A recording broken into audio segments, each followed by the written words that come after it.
महाप्रभु जगन्नाथ। प्रेम की 10 अवस्थाएं हैं। पहली अवस्था, दूसरी अवस्था, सबके बारे में मैंने विस्तार कहा। कल मैं वो लिखा हुआ है, मैं लेके आऊंगा उसको कि पहली अवस्था कौन सी, दूसरी कौन सी, तीसरी। लेकिन 10वीं अवस्था क्या है वो सुनो। कि अपने प्रियतम की याद में, अपने प्रेमी की स्मृति में एक प्रेमी इतना व्याकुल हो गया, इतना व्याकुल हो गया कि उसके हाथ पिघल गए, उसका मुख पिघल गया, उसके पैर पिघल गए, उसका सर्वांगीण अंग पिघल गया। ये स्थिति हमारी हो सकती है कभी? ज्यादा से ज्यादा आत्महत्या कर लेंगे। और आत्महत्या प्रेमी की नहीं होती है, ये बात निश्चित मान लीजिएगा, जिद्दी की होती है। किसकी होती है? जिद्दी की। प्रेम का स्वरूप ये है ही नहीं कि तुम मिलो नहीं तो हम ऐसा कर लेंगे, ये प्रेम नहीं है। गोपियों से सीखो। श्री कृष्ण मथुरा चले गए लेकिन एक गोपी ने भी प्राण नहीं त्यागे। जब प्राण स्वयं जाएंगे तब त्याग देंगी, लेकिन श्री कृष्ण हमारे जहां भी हैं वो प्रिय हैं, वो प्रसन्न हैं, वो आनंद में हैं। ये खबर हमको मिलती रहे, हम इसी में जीवित रह लेंगे। भले ही वो हमसे मिले ना, भले ही वो हमें देखे ना, भले ही वो हमारे पास आए ना, फिर भी श्री कृष्ण की याद करके प्रसन्न रहती हैं गोपियां। लेकिन गोपियों से भी आगे निकल गए ठाकुर जी। जब द्वारिका में बैठे बैठे ब्रज का स्मरण हुआ, इतनी याद आई, इतनी याद आई ठाकुर जी को कि प्रेम की 10वीं अवस्था पार कर गए और ठाकुर जी का श्री अंग पिघल गया और वही द्वारिकाधीश महाप्रभु जगन्नाथ बन गए। ये जगन्नाथ जी कौन है? ये द्वारिकाधीश हैं। बीच में सुभद्रा जी हैं, इस तरफ बलराम जी हैं। ये तीनों ब्रज की याद में इतने व्याकुल हो गए कि इनका शरीर पिघल गया और महाप्रभु जगन्नाथ प्रकट हो गए। हम आप सब लोग प्रेम की उस प्रथम अवस्था का स्पर्श भी नहीं कर पाते जिस 10वीं अवस्था में महाप्रभु जगन्नाथ है। पहली बात, ऐसा प्रेमी नहीं देखा हो। दूसरी बात, आज से 1000 साल पहले जयदेव महाप्रभु ने गीत गोविंद लिखा। कितने साल पहले? 1000 और ज्यादा ही हो गए होंगे। 1000 साल पहले गीत गोविंद लिखा गया और वो जैसे ही महाप्रभु जी को निवेदित किया गया, तब से आज तक महाप्रभु जी का नियम है, गीत गोविंद को गले से लगा के सोते हैं। मैंने आपको शॉल दी, जैकेट दी, आपको बहुत अच्छी लगी। 1 साल, 2 साल, 5 साल, 6 साल, 10 साल आप उसको संभाल लोगे। या कई लोग ऐसा होते हैं उसको तिजोरी में रख देंगे या भीतर कहीं कबर्ड में रख देंगे, वो संभाल के 10 साल बाद भी निकाल के। पर हर दिन आप उस जैकेट को पहनो, ऐसा प्रेमी पूरे विश्व में नहीं देखा होगा। हर दिन उस जैकेट को पहन रहे हैं, उससे अच्छी भी ला रहे हैं लोग, लेकिन नहीं, वो नहीं चाहिए, वही पहननी है। हम ऐसे प्रेमी हैं ही नहीं।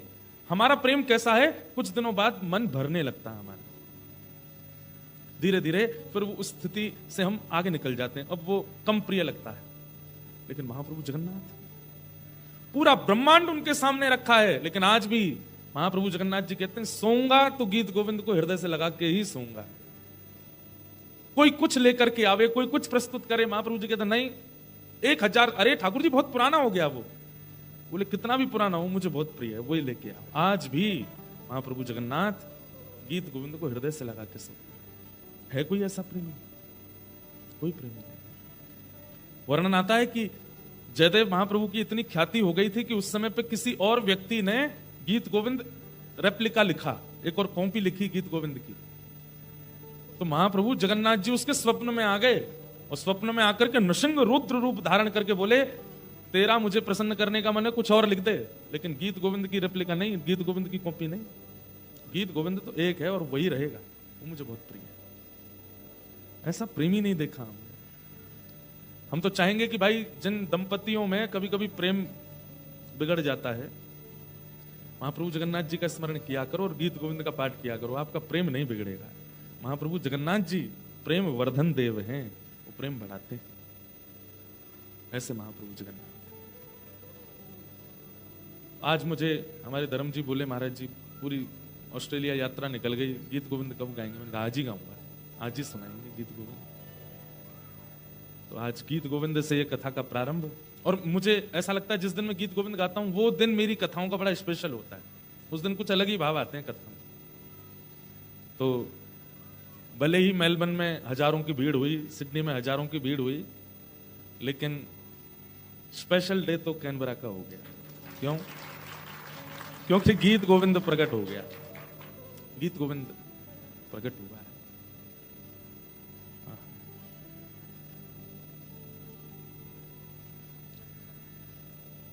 सोच रहे थे आज कि हम क्या बोलें, किस भाव को सुनाएं। तब बहुत पहले एक बार मैंने अपने बाल्यकाल में जब मैं प्रैक्टिस करता था, तब दशकम धर्म लक्षणम, 10 लक्षणों पर एक बार मैंने प्रवचन किया था। तो आज वही मेरे को स्मृति में आए कि आज यहां वही सुनाए जाएं। आप लोग ऑस्ट्रेलिया में रहते हैं, भारत से इतनी दूर रहते हैं, विपरीत अवस्था में रहते हैं, विपरीत लोगों के बीच में रहते हैं, विपरीत हवा, विपरीत स्वभाव, विपरीत सब कुछ है आपके लिए। कल मुझे 1-2 वैष्णवों ने निवेदन किया, बोले महाराज जी यहाँ पे ऐसे ऐसे लोग भी हैं, नाम जप भी करते हैं और ठाकुर जी की सेवा भी करते हैं, लेकिन प्याज लहसुन अंडा खाने में परहेज नहीं करते, मांस मदिरा छोड़ देते हैं पर उनको खा लेते हैं। वो कहते हैं अब क्या करें, कितना बचेंगे। मैंने कहा देखो बचने वाला तो पूरा ही बच जाता है, लेकिन फिर भी आप लोग इतनी अव्यवस्था में रहते हो। शरीर की व्यवस्थाएं तो अच्छी हैं यहाँ पे, पर अंतरात्मा की व्यवस्थाएं नहीं है यहाँ पे, इसलिए इतनी अव्यवस्था में रहते हैं। इसलिए हम आपको 10 सूत्र बता के जा रहे हैं। 5 आज बताएंगे, 5 कल बताएंगे। हो सके तो इनको नोट डाउन कर लीजिएगा, दिमाग में फीड कर लीजिएगा और इनका पालन करने प्रारंभ कीजिएगा। बीच बीच में जैसे आप वन में जाते हैं तो कोयल की कुहुक आती है, मोरों की कुहुक आती है, ऐसी कथाओं में भी छोटे छोटे कोयल कुहुकती रहेंगी। ये छोटे छोटे मयूर जो हैं ये अपने नाद स्वरम के द्वारा आपको आनंदित करते रहेंगे। देखो ऐसा लगता है कि जैसे मानो मोर जो है वो छोटा हो गया हो, तो उसकी जो कुहुक है उसमें कुछ परिवर्तन आ गया हो। तो ये स्वर तो आते रहते हैं, इसकी हमको आदत हो गई है। बहुत ध्यान से सुनिएगा। धर्म के 10 लक्षण होते हैं। ये लक्षण यदि किसी के अंदर हैं तो ही वो व्यक्ति धार्मिक माना जाता है। यदि इनमें से एक भी लक्षण उसके अंदर नहीं है और वो तिलक लगावे, वो कंठी पहने, वो सब प्रकार की क्रिया करे, वो धार्मिक नहीं माना जाएगा। धार्मिक मतलब, धार्मिक शब्द को चलो बाद में लीजिएगा, हरिप्रिय। हरिप्रिय मतलब हरि को जो प्रिय है। ठीक है इनकी कुहुक अच्छी है, लेकिन फिर भी इनकी माताएं थोड़ा ध्यान दे लें, नए कुहुक कम करवा लें। उनको लगा महाराज जी ने खुली छूट तो दे दी, ले बेटा चिल्ला दे। तो बहुत ध्यान से सुनिएगा। ये धार्मिक व्यक्ति के, और ऐसा कह दें कि हरि प्रिय, हरि को जो प्रिय हैं उनके 10 लक्षण हैं। ये लक्षण यदि आपके अंदर हैं तो ही आप ठाकुर जी के प्रिय माने। देखो ठाकुर जी सबके प्रिय हैं। नास्तिक व्यक्ति भी कम से कम ओ माय गॉड तो बोलता ही है। ठाकुर जी सबके प्रिय हैं, पर ठाकुर जी का प्रिय कौन है? जिसमें ये 10 लक्षण विद्यमान है वो ठाकुर जी का प्रिय है। कुछ मत कीजिए, बस ये 10 स्वभाव अपने चित्त में लाना। और देखिए 10 एक साथ नहीं आएंगे, ट्राई करो। 1 महीने में एक स्वभाव आना चाहिए, दूसरे महीने में फिर दूसरा स्वभाव आना चाहिए, तीसरे महीने में तीसरा आवे। 10 महीने बाद जब 11वां महीना प्रारंभ होगा ना, आपको अनुभव होगा। फिर आप हमको याद करोगे, फिर आप बोलोगे हमारे भक्ति पथ ऑस्ट्रेलिया वालों से बोले महाराज जी को बुलवाओ कैनबरा, अब हमको कुछ अनुभव हो रहा है, कुछ फीलिंग आ रही है, कुछ स्वप्न ऐसे आते हैं कुछ। क्योंकि हरिप्रिय बन जाएंगे तो ठाकुर जी अनुभव कराना प्रारंभ कर देंगे। इसलिए 10 लक्षण बहुत ध्यान से सुनो। धृति क्षमा दमोस्तेयम शौच इंद्रिय निग्रह धीर विद्या सत्यम क्रोध दशकम धर्म लक्षणम। ये 10 लक्षण, इन्हीं 10 पे हम बात करेंगे। इन्हीं के बीच में कोई भक्त चरित्र, व्रज की लीला, जो भी आएगा मन में सुनाएंगे आप। फोन के नोट्स में लिख लीजिएगा। सबसे पहला लक्षण धृति, यानी कि धैर्य, सहनशीलता, जो कि दूर दूर तक नहीं है हमारे अंदर। पेशेंस, कितने इम्पेशेंस हैं हम लोग। किसी का पेशेंस लेवल चेक करना हो तो उसके अवगुण बता दो, उसको उसकी कमियां बता दो। कोई कितना भी बढ़िया व्यक्ति क्यों ना हो, ठीक है, पार्लियामेंट में उसकी पूंछ है, यहाँ के एमपी से उसकी जानकारी है, बड़े बड़े जो है ऑस्ट्रेलियन गवर्नमेंट के लोग उससे मिलते रहते हैं, उस पर इतना बड़ा बंगला है, गाड़ी है, सब कुछ है, सारे गुणों से युक्त व्यक्ति ऐसा दिखाएगा मेरा तो बहुत सिस्टमेटिक जीवन जीता हूं, मैं सुबह 6 बजे उठ जाता हूं, उसके बाद मेडिटेशन करता हूं, योगा करता हूं, ध्यान करने के बाद में फिर मैं स्नान वगैरह करके फिर मैं सूप पीता हूं, ऐसे अल्प भोजन करता हूं, मिलेट्स खाता हूं, गेहूं तो मैं छूता ही नहीं हूं। कई लोग, मैं ऐसे मिलता हूं ना लोगों से, उसके बाद मेरा नियम है, मैं लेदर की चीजें नहीं पहनता, मैं कपड़े के वस्त्र वो चप्पल पहनता हूं, जूते पहनता हूं, आदि आदि सब कुछ बताएगा। इतना अपने आप को पेशेंस युक्त उसने बता दिया। आपको केवल उसका एक अवगुण उसकी पत्नी से पूछ लो, या उसके किसी मित्र वित्र से कहीं से उसका एक अवगुण पता, क्योंकि इस संसार में चाहे महाराज जी हो, चाहे विधाता हो, चाहे कोई भी हो, परमात्मा के अलावा ब्रह्मा से लेकर के चैंटी तक एक भी ऐसा नहीं है जिसमें कोई अवगुण ना हो। सबके अंदर अवगुण है। और जैसे ही व्यक्ति आपका अवगुण आपके सामने बताता है, तुरंत पेशेंस लेवल चेक हो जाता है, कैसा पेशेंस है।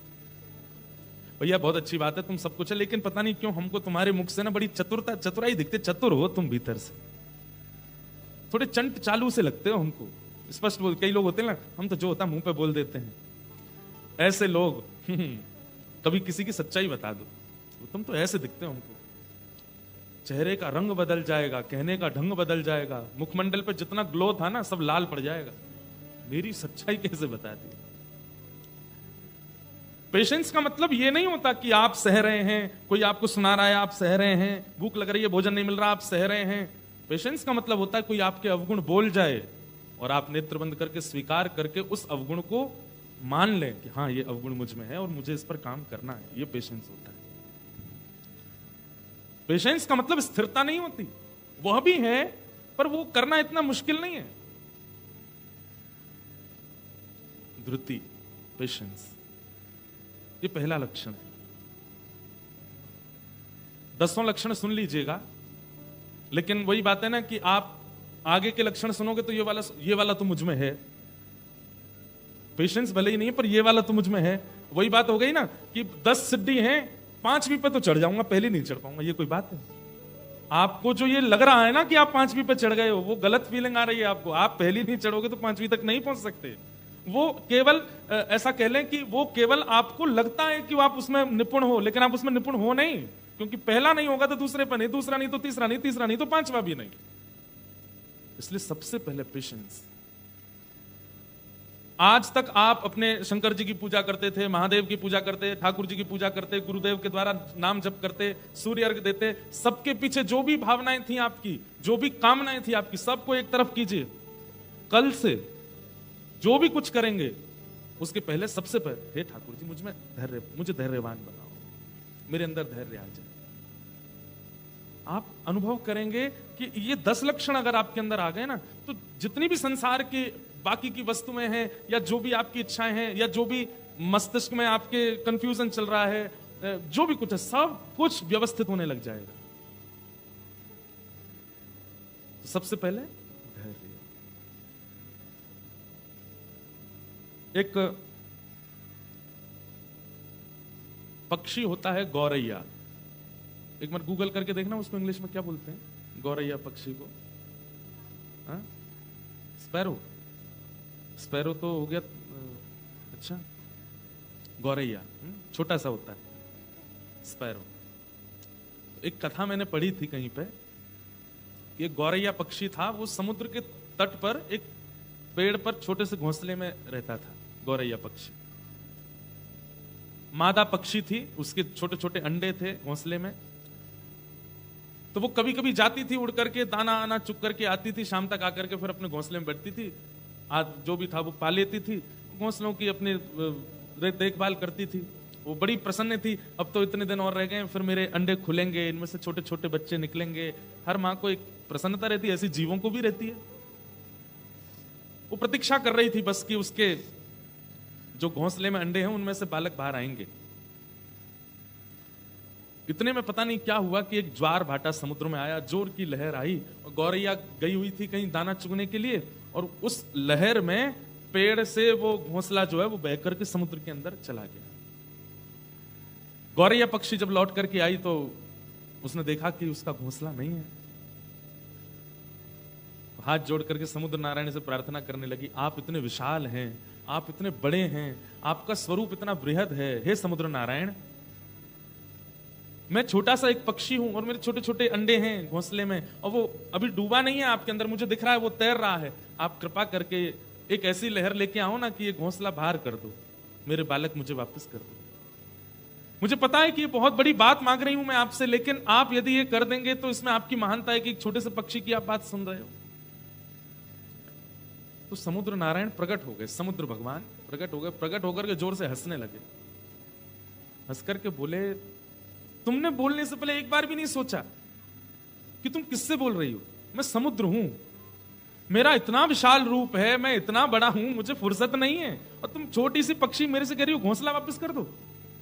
मतलब तुम सोच भी कैसे सकती हो ऐसा मुझसे बोलना? बोले, मुझे लगा कि आप इतने विशाल हैं तो आपका हृदय भी विशाल होगा, इसलिए बोल रही हूं।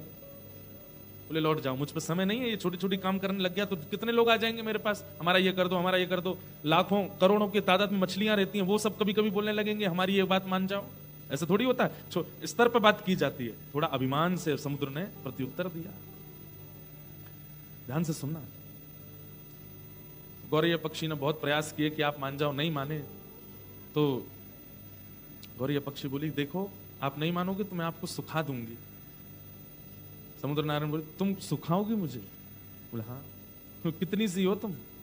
एक लहर में तुम्हारे पर खच्चे उड़ जाएंगे सारे, दिखोगे नहीं, अस्तित्व खत्म हो जाएगा, मुझे सुखाओगी तुम? बोले, मैं सुखा दूंगी। कैसे सुखाओगी? तो गौरैया पक्षी छोटी सी गई और अपनी चोंच खोल के समुद्र का जल मुख में भरा और दूर जाकर के एक जगह खला दिया। बोले, ऐसे मैं पूरे जल को खला दूंगी, दूसरी तरफ तुमको सुखा दूंगी। समुद्र बोले, वाह बहुत बढ़िया, धरो लगो। समुद्र नारायण तो हंस करके चले गए, लेकिन वो गौरैया पक्षी लगी, मुख में जल भरे, दूर फेंके, फिर भरे, फिर फेंके, फिर भरे, फिर फेंके। उसको देख करके दो चार गौरैया पक्षी और लगे। बोले, बताओ ये इतनी सी है, समुद्र को कम करने के लिए इसने ये बेड़ा उठाया, हो नहीं सकता हम जानते हैं, पर ये कर तो रही है फिर भी। और धैर्यता के साथ सब लगे हैं कार्य को करने में। गौरैया पक्षियों को देख करके अन्य पक्षी प्रजातियों ने सोचा, जब ये लग रहे हैं तो हम क्यों नहीं लगे? तोते भी आ गए, साथ में कोयल भी आ गए, कौवे भी आ गए, जितनी पक्षियों की प्रजाति, सबके मन में आया कि समुद्र सूख तो नहीं सकता, पर ये गौरैया जब हार नहीं मान रही है, इतने धैर्यवंत होकर के कर रही है, तो हम क्यों ना इसकी सहायता करें। सब लोग लग गए। देखते ही देखते पृथ्वी पर जितनी पक्षियों की प्रजाति है सब एक साथ इकट्ठे हो गए, और किलोमीटरों अंदर तक समुद्र में केवल पक्षी ही पक्षी हैं, अपनी चोंच में जल भरते हैं और ले जाके बाहर फेंकते हैं। समुद्र हंस रहा है, बोले, करो, तुमको पता है तुम एक क्षण में जितना जल लेकर के बाहर फेंकते हो, उसका 1,00,000 गुना ज्यादा जल हर क्षण मुझ में आ भी रहा है, हजारों नदियों से। क्या कर लोगे इससे तुम? पक्षी सब बोले, हम करते रहेंगे, चाहे तुम बिल्कुल कम ना हो, धैर्य नहीं छोड़ेंगे। आकाश मार्ग में भूचाल आ गया, सारे पक्षी पृथ्वी से एक जगह इकट्ठे हो गए, समुद्र को हल्का करने में लगे। खबर पहुंची नारद जी के पास। नारद जी महाराज ने आकाश से देखा तो किलोमीटरों अंदर तक पक्षी पक्षी पक्षी पक्षी समुद्र के ऊपर है, चोंच में जल भरते हैं, किनारे पर ले जाके फेंकते हैं, एक जगह तालाब जैसा बन गया है समुद्र का। नारद जी महाराज ने मन में विचार किया कि ये समुद्र कभी हल्का हो नहीं सकता, समुद्र कभी सूख नहीं सकता, इसीलिए तो वो नारायण का स्वरूप माना जाता है, क्योंकि वो कभी खत्म हो ही नहीं सकता। लेकिन इन पक्षियों का धैर्य देखो, इन पक्षियों की लगन देखो, इन पक्षियों का विश्वास देखो, ये लगे हैं करने में। लेकिन समुद्र का जो अभिमान है ये अच्छा नहीं है। अगर समुद्र को थोड़ा अनुभव हो जाए कि वो घट रहा है तो अच्छा हो जाएगा। तो नारद जी महाराज सीधे गए गरुण जी के पास, भगवान के वाहन गरुण। गरुण जी से जाकर के कहा, तुम्हारी प्रजाति के पक्षी सब लगे हैं समुद्र को हल्का करने में और तुम आराम से आनंद कर रहे हो। गरुण बोला, मैं क्या कर सकता हूं, मुझे पता तो चला था, लेकिन इसमें कुछ हो तो सकता नहीं, पक्षी पागल हैं सारे, क्यों कर रहे हैं, हो ही नहीं सकता ये काम। बोले, हो नहीं सकता, लेकिन तुम चाहो, मैं चाहूं, सब चाहे तो नहीं हो सकता, लेकिन जिनको तुम कमर पे बैठा के चलते हो वो चाह जाए तो सब हो सकता है। अपनी पक्षियों की एक बार पक्षधर बन जाओ, कह दो उनसे, और सुखाए ना समुद्र को, लेकिन समुद्र को अनुभव तो करा दें कि वो भी सूख सकता है। गरुण जी बोले, ठीक है, मैं रात में जब ठाकुर जी शयन कर रहे थे, शयन करते हुए ठाकुर जी के चरण दबा रहे थे गरुण जी, और चरण दबाते दबाते दबाते दबाते गरुण जी ने अपने मन की बात कही। बात सुनकर के ठाकुर जी बोले, मुझे दृश्य दिखाओ। तो जैसे दृश्य देखा ठाकुर जी बोले, एक छोटे से गौरैया पक्षी के पीछे ये करोड़ों पक्षी लगे हैं समुद्र को सुखाने। बोले, हाँ जी। और बोले, घोंसले के लिए। घोंसला नहीं लौटाया समुद्र ने, हंस करके कह दिया, छोटे छोटे लोगों की बात नहीं मानूंगा मैं। ठाकुर जी बोले ये तो अभिमान अच्छा नहीं है। बोले भगवान हम आपसे एक बात चाहते हैं, दुनिया का कोई भी व्यक्ति चाहे तो समुद्र नहीं सूख सकता, लेकिन आप चाह जाओ तो हो जाएगा। बोले समुद्र अगर सुखा दिया तो नूतन प्रलय हो जाएगा। बोले सुखाइए मत, पर समुद्र को अनुभव करा दीजिए कि वो भी सूख सकता है। ठाकुर जी बोले ठीक है। तुरंत भगवान ने अपने सुदर्शन चक्र को आज्ञा की, हे सुदर्शन नारायण, 12 सूर्य 12 सूर्यों के समान तपायमान हो जाओ तुम, और जाकर के समुद्र के ऊपर द्रुत गति से दौड़ने लगो। तो एक तो सुदर्शन चक्र, वो पहले ही महाज्वाला, सुदर्शन महाज्वाला, महाज्वाला है, अग्नि वहीं से प्रकट होती है भगवान के सुदर्शन से। और उनको भी ठाकुर जी ने कहा कि तुम 12 सूर्यों के समान, एक सूर्य का ताप नहीं सह पाते हम लोग। और आपके ऑस्ट्रेलिया में तो वैसे ही बताते हैं कि यहाँ ओजोन लेयर में कुछ है डिफेक्ट, ऐसे सूर्य का प्रकाश आता है कि लोगों को स्किन कैंसर हो जाता है, स्किन की बीमारी हो। मतलब अगर ओजोन लेयर नहीं हो तो सूर्य की डायरेक्ट रेज हम सहन भी नहीं कर सकते, जबकि करोड़ों किलोमीटर दूर है हमसे। ऐसे एक सूर्य की ताप नहीं सहन कर पाते, ऐसे 12 सूर्यों के समान तपायमान हो गए। कौन? सुदर्शन जी। एक सूर्य तो आकाश में था, लेकिन तभी समुद्र नारायण ने देखा ये दूसरा सूर्य कहां से आ रहा है। और वो जैसे जैसे पृथ्वी के समीप आने लगा, द्रुत गति से सारा पानी उड़ने लगा आकाश की ओर, किनारे छोड़ने लगा समुद्र, धीरे धीरे भीतर जाने लगा, मछलियां मरने लगी। मतलब चंद सेकंडों में किलोमीटरों भीतर चला गया समुद्र। उसी समय समुद्र नारायण प्रकट हो गए, सुदर्शन भगवान से प्रार्थना की, बोले भगवान मुझे मत मारिए, आप क्या कर रहे हैं, प्रलय हो जाएगा। बोले तुमने अभिमान कैसे किया कि तुमको कोई सुखा नहीं सकता। बोले आपको किसने भेजा? बोले मुझे भगवान ने भेजा। बोले किसकी सहायता के लिए भेजा? बोले गौरैया की सहायता के लिए भेजा, तुमको सुखाने की आज्ञा की। अरे भगवान मुझे मत सुखाइए, आज्ञा कीजिए, आज के बाद ऐसा मान नहीं करूंगा, मुझे क्या सेवा करनी है। बोले घोंसला ले जा करके सप्रेम सहर्ष गौरैया को दे दो। वही विशाल समुद्र छोटे से घोंसले को लेकर के आए और गौरैया के चरणों में धर दिया। एक छोटी सी गौरैया के लिए समुद्र सूखने की स्थिति में आ गया। किसके प्रभाव से?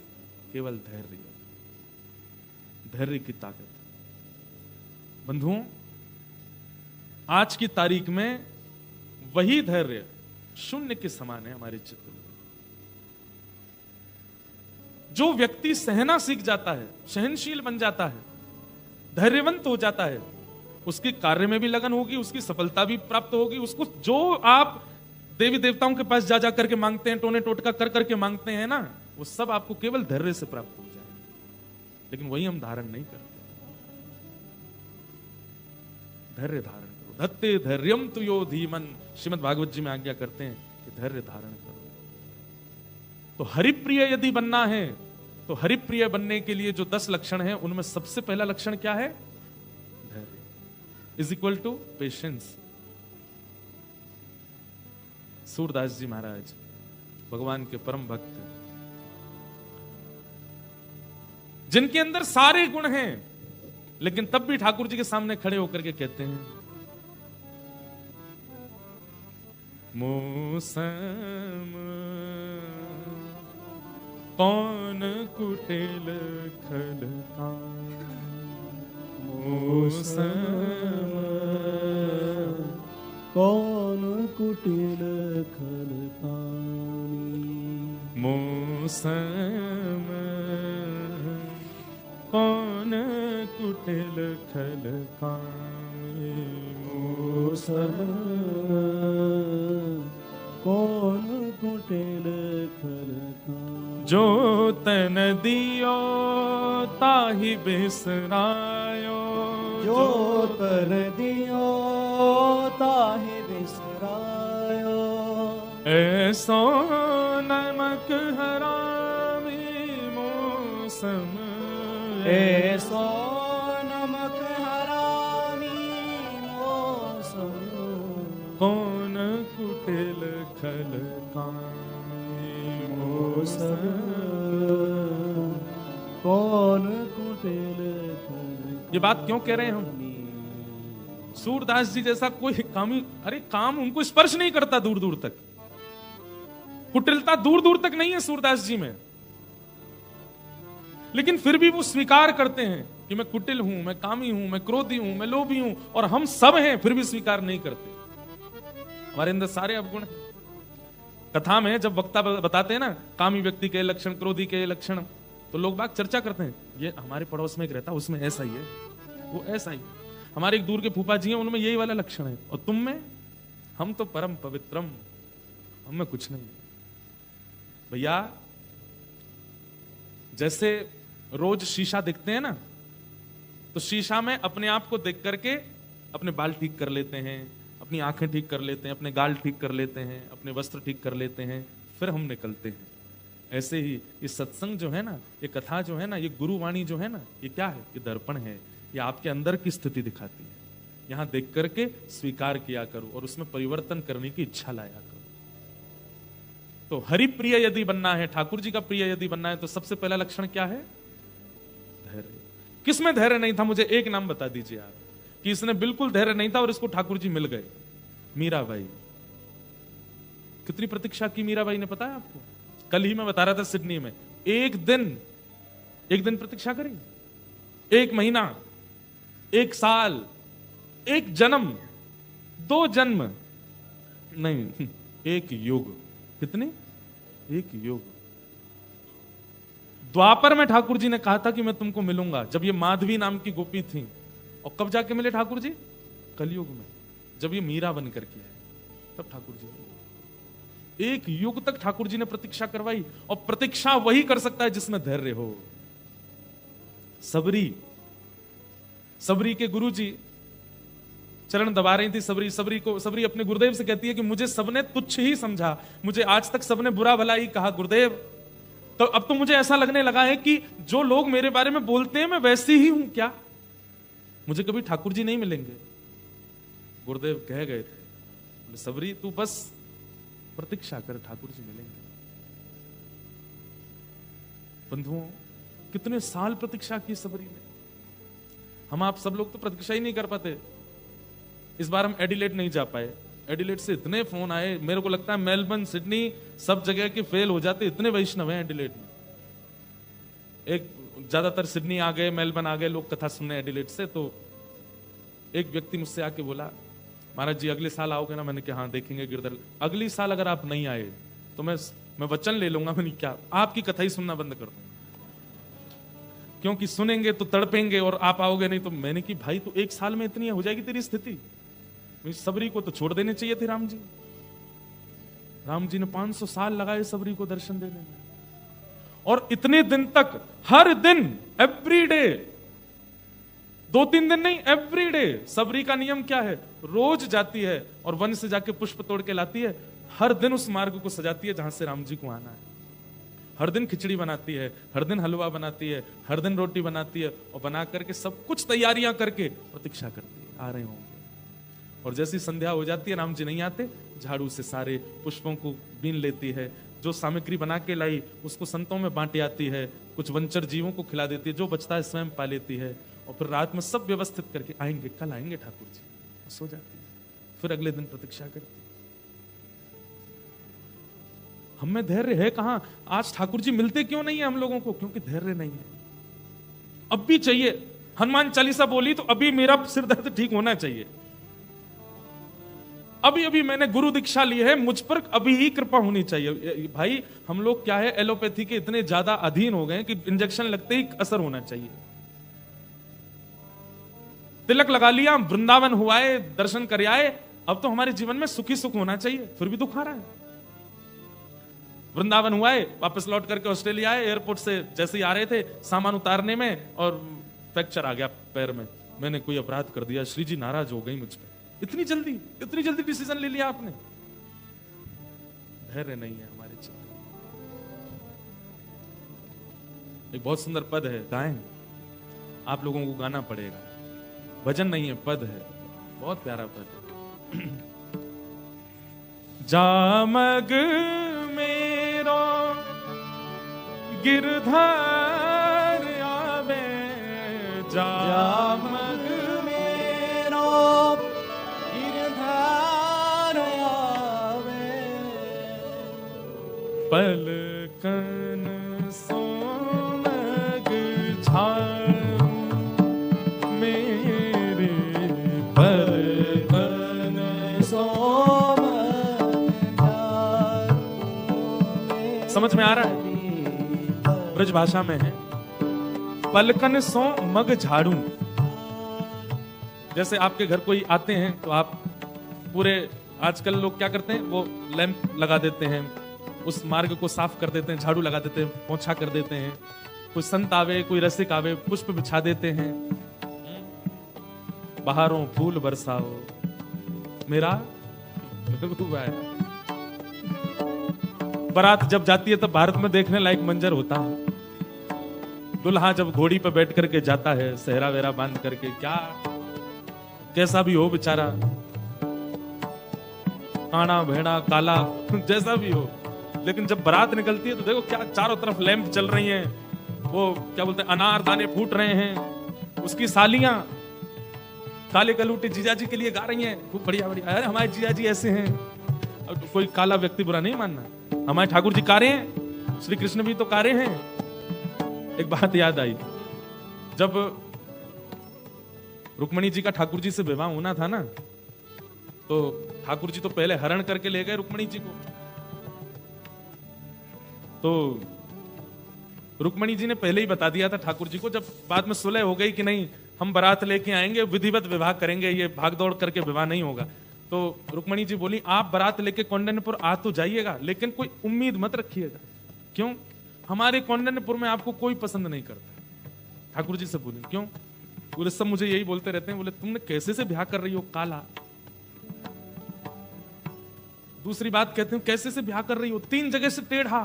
अरे भाई कम से कम सुंदर नहीं है तो सीधा साधा तो देख लो, हाथ पांव तो टेढ़े मेढ़े नहीं हो उसके, 3 जगह से टेढ़ा है, पैर भी टेढ़े, कमर भी टेढ़ी, सिर भी टेढ़े हैं नहीं ठाकुर जी, पर उनकी आदत है, खड़े ऐसे ही होते हैं वो।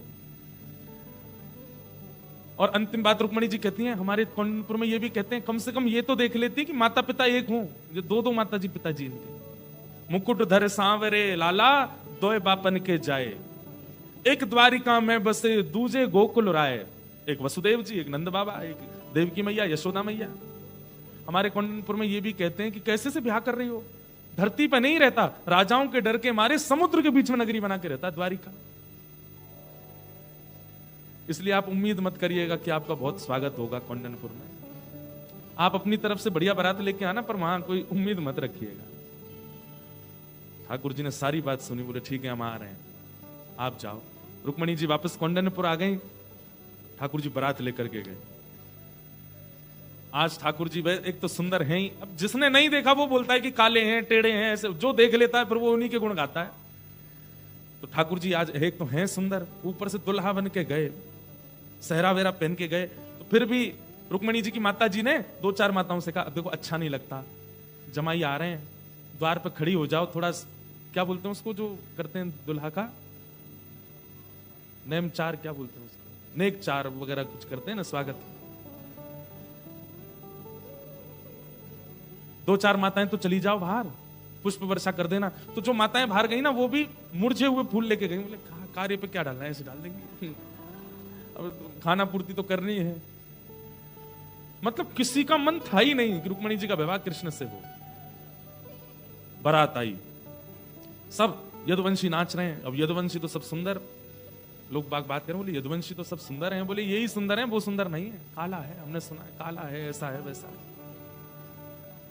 लेकिन जैसे ही ठाकुर जी आए घोड़ी पे बैठ करके, त्रिभुवन कमनम तमाल वर्णम रवि कर गौरवरांबरम दधाने वपुलल ककुला वृताननाब्जम विजय सखे रतिरस्तु में नवद्य। नियम ऐसा है कि जब बारात आती है तो माताएं गारी गाती हैं, जमाई को गालियां देती हैं, वो सगुन होता है गारी सुनाना। तो गारी गा रही थी बेमन से, तुम ऐसे हो, तुम वैसे हो, आदि आदि। इतने में कहा अरे बारात आ गई, देखो दुल्हा देख तो ले। अरे कहा देखना उसको, अरे देखो तो एक बार।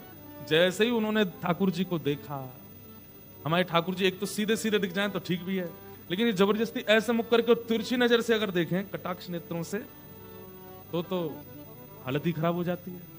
जबरदस्ती उन गोपियों को ऐसे ही देख रहे हैं जो कौंडन्यपुर की इनकी सालियां बनने वाली हैं, उनको ऐसे ऐसे करके ये ऐसे कटाक्ष नेत्रों से देखें और ऐसे अपने नेत्रों को घुमावें, बस वो नेत्र देख करके सबकी जीभ पलट गई, और जो गारी ठाकुर जी को देनी थी वो रुक्मणी जी के पिताजी को देने लगी, सब जो जमाई को देनी थी वो ससुर जी को देने लगी। और दौड़ करके सब बस किसी कोई पैर कहीं रख रही है, जा कहीं रही है, बोल कुछ रही है, निकल कुछ रहा है, ऐसी स्थिति सबकी हो गई। और सब दौड़ करके रुक्मणी जी के पास गई, बोले अरे रुक्मणी तेरे भाग्य की क्या है? बोले क्यों? बोले बारात आई, दुल्हा देखे हमने। अरे कौन के ये कारे हैं, कौन के ये ऐसे हैं, कौन के टेढ़े हैं? अरे ये वैसे कार्य नहीं है, ये काले हैं तो ये कृपा है हमारे ऊपर, ये गोरे होते तो प्राणी निकल गए होते इनको देख के। ये सीधे नहीं है, ये कृपा है हमारे ऊपर, ये टेढ़े मेढ़े हैं, त्रिभंग बन करके खड़े हैं, ये लचक लचक के चलते हैं, ये कृपा है। अगर ये सीधे चलते तो गले काट काट करके न्योछावर कर देते इनके ऊपर। हमारे ब्रज में कहते हैं कृष्ण लला तुम होते लली तो गरे कट जाते करोड़न के।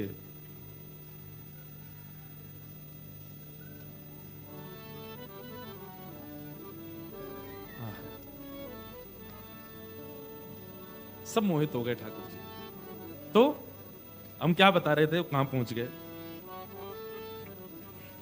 पलकन सोमग झारू मेरे पलकन सोमग झारू मेरी जामग मेरा गिरधर आवे जामग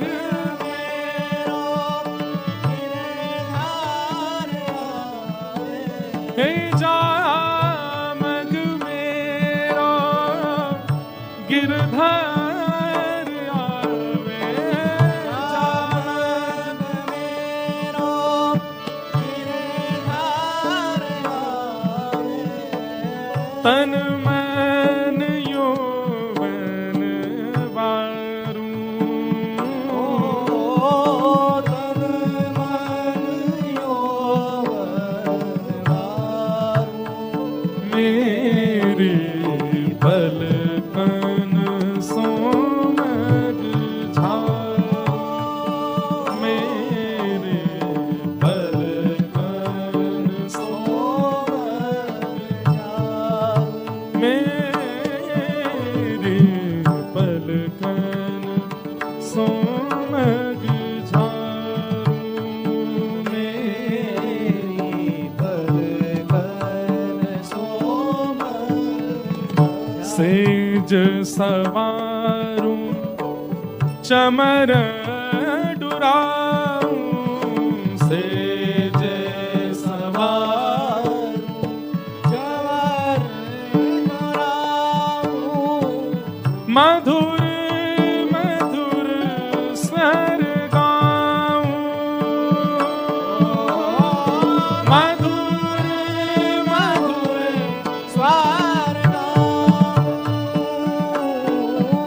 हे रसिक प्रीतम प्रिय जो मिल मोहे रसिक प्रीतम प्रिय मैं हंस हंस कंठ लगाऊं हंस हंस कंठ मेरे पलकन सोमग झारू मेरे पलकन हाँ मेरे पलकन सोमग झारू मेरे पलकन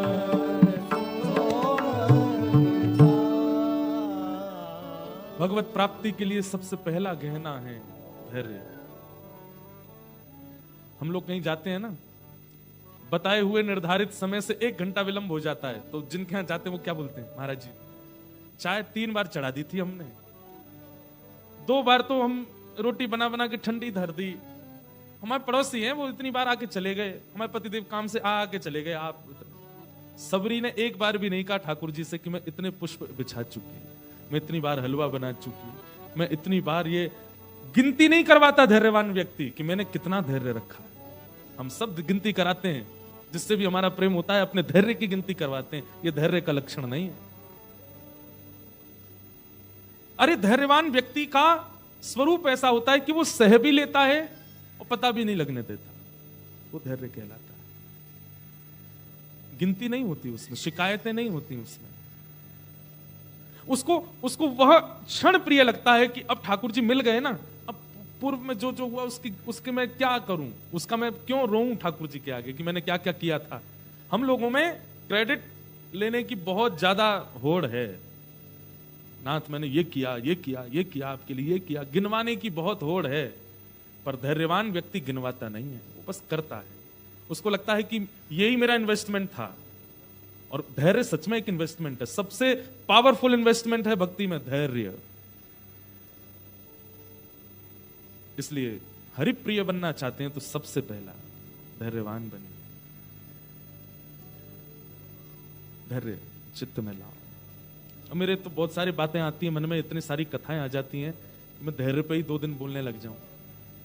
पर आप लोग समझ गए ना, धैर्य धृति। दूसरा लक्षण क्या है? क्षमा। क्या है? क्षमा। एक बात निश्चित मान लीजिएगा, अगर धैर्य नहीं आया है तो क्षमा नहीं आएगी चित्त में। धैर्यवान व्यक्ति ही क्षमा लक्षण रखता है। क्षमा का मतलब अंग्रेजी में फॉरगिवनेस, फॉरगिव करना, किसी को क्षमा करना। आपसे कल को कोई व्यक्ति गलत बोले ना, बुरा भला बोले, तुम ऐसे हो, तुम वैसे हो, तुम बहुत बुरे हो, या 100 आदमियों के आगे आपकी निंदा कर दे, अवहेलना कर दे, बुराई कर दे, मुझे पूर्ण विश्वास है कि आप चुप तो नहीं रहोगे। मुझे पूर्ण भरोसा है कि बिना हाथापाई किए मेरा नाम कैसे रोशन होगा? फिर किनके श्रोता हैं? आप शांति तो नहीं रखेंगे, वो तो मुझे बहुत अच्छे से पता है। गैया अपने बछड़ा के दांत जानती है, लेकिन फिर भी बताना मेरा फर्ज है।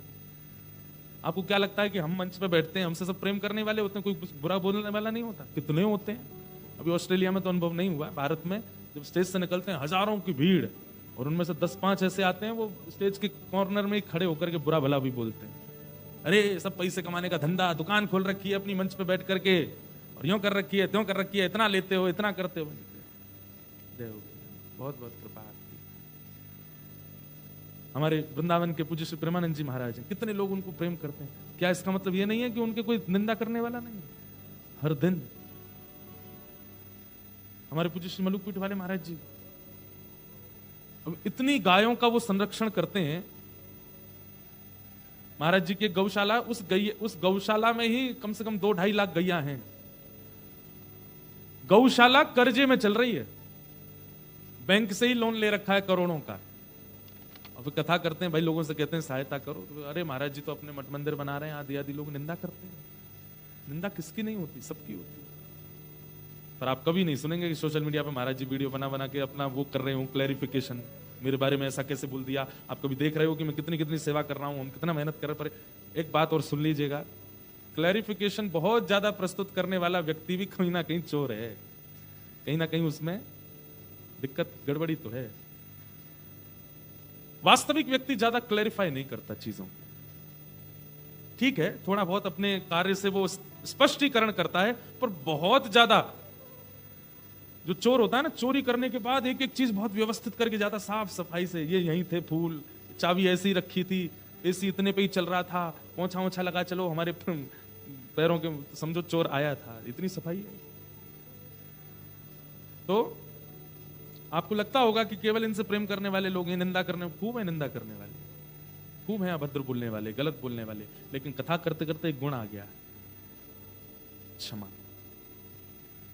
कोई अवगुण, कोई आपको कुछ कहे, आप क्षमा करो। और ये उसी के अंदर आ सकता है जिसके अंदर धैर्य होगा। 0.1% भी धैर्य है तो 0.1% क्षमा आएगी। क्षमा। कई अपराध ऐसे हैं संसार में जिनके प्रति क्षमा नहीं होती। वो अपराध आप सब लोग जानते हैं, किसी स्त्री के साथ दुर्व्यवहार किया जा रहा है, बच्चों को मोलेस्ट किया जा रहा है, या कुछ सामाजिक स्तर पर बहुत कुछ गलत किया जा रहा है। वहां क्षमा नहीं है, वहां तो दंड का विधान सरकार ने बना रखा है, वहां तो दंड का विधान आदि काल से बना हुआ है, ऐसे कुछ नियम है। पर जहां पर आपके स्वयं के ईगो को हर्ट किया गया हो, इंटेंशनली आपको कहीं बदनाम करने की स्थिति लाई गई हो, जबरदस्ती आपके साथ में ऐसा कुछ आपकी रूपरेखा, आपकी छवि बिगाड़ने का प्रयास किया जा रहा हो, ऐसी जगह पर क्षमा, प्रत्युत्तर नहीं देना है, वहां क्षमा कीजिए। धैर्यवान व्यक्ति ही क्षमा कर सकता है। और आपको जानकर के आश्चर्य होगा, मैं कहता रहता हूं कथाओं में, इस संसार में अगर सबसे बड़ा दंड कोई है तो वह है क्षमा। सबसे बड़ा दंड है ये, क्योंकि आप तो व्यक्ति को क्षमा कर देते हैं, लेकिन प्रकृति में हर क्रिया भ्रमण करती रहती है। जैसे कि मैंने आपको बुरा बोला, तो मेरे द्वारा बुरा बोलना आकाश में गया, इस सराउंडिंग्स में घूमा। अब वो सराउंडिंग्स में मेरे द्वारा किया गया जो बुरा कर्म था, उसके रिवर्ट के लिए प्रकृति आ रही थी मुझको रिवर्ट देने के लिए, लेकिन प्रकृति देती उससे पहले आपने ही मुझे मार दिया, तो प्रकृति शांत हो, अरे इसने बदला ले लिया, अब हमको कुछ नहीं करना, हिसाब बराबर हो गया। समझे बात को? लेकिन जैसे ही मैंने आपको कुछ अपशब्द कहा और आपने रिवर्ट में मुझको क्षमा कर दिया, तो फिर प्रकृति एक्टिव हो जाती है कि इसने बदला नहीं लिया, इसने कुछ रिवेंज नहीं किया, इसने बदले में क्षमा किया है, लेकिन इसको अपने किए का भोगना तो पड़ेगा।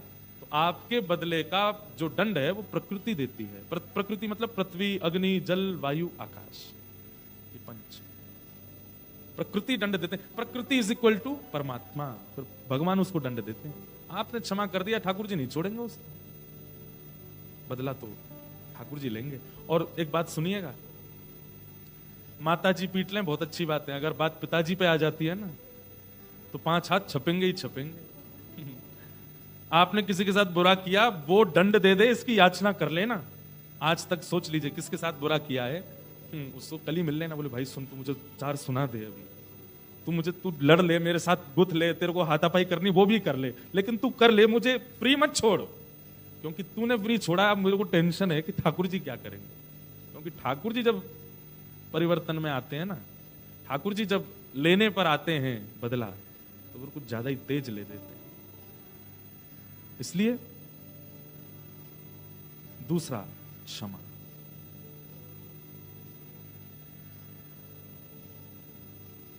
ये लक्षण है। और आप एक बात अनुभव करेंगे, ये ऐसे ऐसे लक्षण हैं कि इनसे आपको मानसिक, बौद्धिक इतना हल्का लगेगा, अपने ऊपर बर्डन नहीं लगेगा, बहुत बहुत मतलब हल्का अनुभव करेंगे आप अपने जीवन में। कई बार क्या होता है कि किसी ने बुरा कहा और आप उससे बदला नहीं ले पाए, अब चले जाते, सारे काम आपके बिगड़ते रहेंगे फिर, क्योंकि आपकी चिंतन में वही है, इसको देख लूंगा, इसने मेरे साथ ऐसा किया, आने दे, टाइम आएगा बेटा मैं भी करूंगा तेरे साथ। आप ये जब सोचते रहते हैं, सब चीज बिगाड़ते चले जाते हो। क्षमा कीजिए। सबसे बड़ा क्षमादानी कौन है पता? ये सारे लक्षण पता आपको किसमें मिलेंगे? ठाकुर जी में, सारे लक्षण। उनसे बड़ा क्षमाशील कौन होगा? मैं अपनी एक क्रिया बताऊं, हर बार अपने ठाकुर जी के सामने खड़े जब होता हूं ना, तब मैं स्वयं से पूछता हूं, क्या लायक था कि इन नेत्रों से इनको देख सकूं, इन कर्मों से, इन स्वभाव से, इस स्थिति से इनके सामने खड़ा हो सकूं? ये मेरी स्थिति है नहीं, फिर भी खड़ा हूं। क्यों? ये क्षमा करते हैं, ये सब कुछ क्षमा करते हैं। हर दिन स्वयं से पूछिए, आज क्यों जीवित हैं हम? कर्म तो अच्छे नहीं है हमारे, क्योंकि ठाकुर जी क्षमा करते हैं, नजरअंदाज करते हैं। ठीक है, कोई बात नहीं, वो क्षमा कर रहे हैं तो ही हम जी रहे हैं। जिस दिन ठाकुर जी एक एक गलती का अगर दंड देने लग गए होते तो हम जी नहीं पाते, हमारी आयु बहुत कम होती, क्योंकि दंड, अपराध करने तो हम 12, 13, 14, अब आजकल तो 12, 13 में ही शुरू हो जाते हैं अपराध, पहले 18 के बाद होते थे। अभी हम लोग जो इस सभागृह में बैठे, छोटे बच्चों को छोड़ के, हम आप सब लोग तो जीवित ही नहीं होते अगर ठाकुर जी हर क्रिया का दंड देने वाले होते तो। लेकिन हम सब खा रहे हैं, पी रहे हैं, विशेष रूप से ऑस्ट्रेलिया में रह रहे हैं, डॉलर कमा रहे हैं, धुआंधार उड़ा रहे हैं, आनंद कर रहे हैं। इसका मतलब क्या है? क्षमा किया गया है अभी तक। तू दयालु दीन, तू दानी हो भिखारी, तू दयालु दीन। बहुत अच्छा पद है, दानी हो भिखारी। अच्छा, एक पता क्या है, हम बड़े मूडी वक्ता हैं। अभी जो यहाँ का मौसम है ना, वैसे सब लोग कहते हैं कैनबरा की ठंडी गंदी, कैनबरा का ठंडा ये, मुझे ठंड बहुत पसंद है। और उसमें भी ऐसा थोड़ा माहौल मिल जाता है ना, जहाँ सब ऐसे सॉल वॉल सी उड़ के बैठे हैं एक दूसरे के पास, बिल्कुल पिन ड्रॉप साइलेंस है, तो यहाँ मेरे भीतर के जो अच्छे अच्छे भाव जो मुझे लगते हैं वो प्रकट होने लगते हैं अपने आप ही। तो ये आपका सौभाग्य है कि ये सब भाव मुझे आ रहे हैं याद। बहुत अच्छा ये पद है। नाथ तू अनाथ को अनाथ कौन मोसो, नाथ तू अनाथ को अनाथ कौन मोसो। हे नाथ, आपको नाथ क्यों बोलते हैं? बद्रीनाथ, केदारनाथ, जगन्नाथ, द्वारिका नाथ, श्रीनाथ। ये नाथ शब्द का मतलब क्या होता है? नाथ शब्द का मतलब होता है स्वामी, नाथ शब्द का मतलब होता है रक्षक, नाथ शब्द का मतलब होता है पिता। आप किसके नाथ हो? बोले अनाथों का नाथ हूं। तो बोले नाथ मुझसे बड़ा अनाथ कोई नहीं है, मेरा कोई नहीं है संसार में। ठीक है, आप लोग जॉइंट फैमिली में रहते हो, सब हैं आपके, पर हमारी एक बात मानेंगे? 6 महीने के लिए रिजाइन दे दो अपने काम से, कुछ मत करो, घर पड़े रहो। पत्नी को बोले जाओ तुम काम करो, हम क्या आराम करेंगे। नहीं, 1.5 महीना में पत्नी कोई खनकने लग जाए, चाहता नहीं है काम करे, पूरे दिन काम करो, फिर रात में आके रोटी तो बना दिया करो कम से कम। बच्चे ऑस्ट्रेलिया आ गए पढ़ने के लिए, लेकिन अब भी पिताजी पैसे ट्रांसफर करवा दो, अरे बेटा वहीं कमा ले, कुछ नहीं हो रहा, पढ़ाई भी करो काम भी करो, कैसे चलेगा, आप ही भेज दो। वहां से माता पिता को भी अखरने लग जाओ। ठीक है, हम कोई बुराई नहीं कर रहे, माता पिता करते हैं, बहुत परिश्रम करके बेचारे बच्चों को पढ़ाते हैं, पैसे भेजते हैं, सब करते हैं। पति पत्नी आपस में एडजस्टमेंट करते हैं, कभी उसका काम नहीं है तो दूसरा संभालता है, दूसरे का नहीं। पर अगर ये लॉन्ग टर्म हो जाए ना तो सह नहीं पाएगा दूसरा, तो फिर कौन है अपना? कोई भी नहीं। लेकिन आप चाहे करोड़पति हो जाओ, चाहे रोडपति हो जाओ, आपके लड्डू गोपाल आपको नहीं छोड़ेंगे। आप बहुत बड़े बंगले में रहने लग जाओ तो भी आपके संग रहेंगे, और आप किराए के मकान पर चले जाओ तो भी आपको नहीं छोड़ेंगे। वही है अपने, और कोई नहीं है। नाथ तू अनाथ को अनाथ कौन मोसो, नाथ तू अनाथ को अनाथ कौन मोसो। मो समान आरत नहीं, मो समान आरत नहीं। आरत मतलब पापी। मो समान आरत नहीं, मो समान आरत नहीं। आरत हर तो सो, तू दयालु दीन हो, तू दानी हो भिखारी, तू दयालु दीन हो, तू दानी हो भिखारी, तू अपनी योग्यताओं पे कभी प्रश्न उठाइए, हम हैं योग्य। पर हमारी स्थिति कैसी है पता है? मुझे पसंद नहीं कि कोई व्यक्ति ऐसी बात बोले, और अगर वो व्यक्ति ऐसी बात बोल देता है तो कल से मैं अपने घर के द्वार बंद कर लेता हूं, इसको मेरे घर आने मत देना, ये ऐसी बातें बोलता है, ये ऐसे काम करता है। पर हम सब वो काम करते हैं जो ठाकुर जी को पसंद नहीं। पर कभी अपने द्वार बंद किए? कभी अपना मार्ग बंद किया? कभी अपने सत्संगों को बंद किया? कभी नहीं। क्या हम कामी नहीं? क्या हम क्रोधी नहीं? क्या हमारे अंदर लोभ नहीं? क्या हमारे अंदर द्वेष नहीं? क्या हमारे अंदर ईर्ष्या नहीं? सब कुछ तो है। लेकिन कितने बड़े क्षमाशील हैं ठाकुर जी, सब कुछ क्षमा करते हैं। महाप्रभु जगन्नाथ जी के कान नहीं है, पता है आपको? उनके कान नहीं है। आप कहोगे ये कैसी बात, कान नहीं? कान है, और वो कान ऐसे छुपा के रखते हैं अपने। क्यों छुपा के रखते हैं? बोले अगर कहीं दूर कोई मेरा भक्त मुझे पुकारे और मैं उसको कृपा करने के लिए जाऊं, तो मेरे जाने में ये बलभद्र सुभद्रा मुझको कहेंगे कहां जा रहे हो? अरे उसके यहां जा रहे हो, वो तो नीच है, वो तो ऐसा है, वो तो ऐसा है। तो उस समय मैं दौड़ करके चला जाऊं, रुकूं ना, और उस भक्त पर कृपा करके जब लौट के आऊं तो ये दोनों मुझे बोलेंगे हमने तुझे रास्ते में बताया था कि वो ऐसा है, ऐसा है, तूने सुना नहीं? तो जगन्नाथ जी बोले तो फिर मुझ पर ये बहाना होगा कि मेरे कान ही नहीं है, मैं सुन ही नहीं पाता। इसलिए ठाकुर जी अपने कान छुपा के रखते हैं कि ये बलभद्र सुभद्रा। आप देखो अभी रथ यात्रा भी थी, जगन्नाथ जी अलग से कपड़े ऐसा मुफलर सा पहनते हैं, यहां से यूं कान ढक के रखते हैं अपना। क्यों? वो बलभद्र सुभद्रा जी के लिए, कि कहीं मैं किसी भक्त पर कृपा करने के लिए जाऊं तो ये मुझे टोके ना, और टोके तो बाद में ये कहेंगे हमने बोला था कि उसके यहाँ नहीं जाओ, तुम सुनते नहीं हो। ठाकुर जी कान बंद थे मेरे, सुनाई नहीं दिया। तो सुभद्रा जी कहती अच्छा हमारी बात नहीं सुनाई दी और उसकी तेरे को इतनी दूर से सुनाई दे गई। बोले भक्त तो मेरे प्राण है ना, अंदर से इंट्यूशन आ जाता है मुझको, सुनना नहीं पड़ता उसके लिए, तो मेरे रोंगटे खड़े हो जाते हैं, मुझे पता चल जाता कौन कहां बुला रहा है। कितने बहाना ढूंढते हैं कृपा करने का, किन पर? जो कामी है, जो क्रोधी है, जो लोभी है, ईर्ष्यालु है, द्वेषी, सब कुछ तो है हमारे। तू दयालु दीन, तू दानी हो भिखारी, तू दयालु दीन हो, तू दानी हो भिखारी, हूँ प्रसिद्ध पात की, तू पाप पुंज हारी, हो प्रसिद्ध पात की, तू पाप पुंज हारी।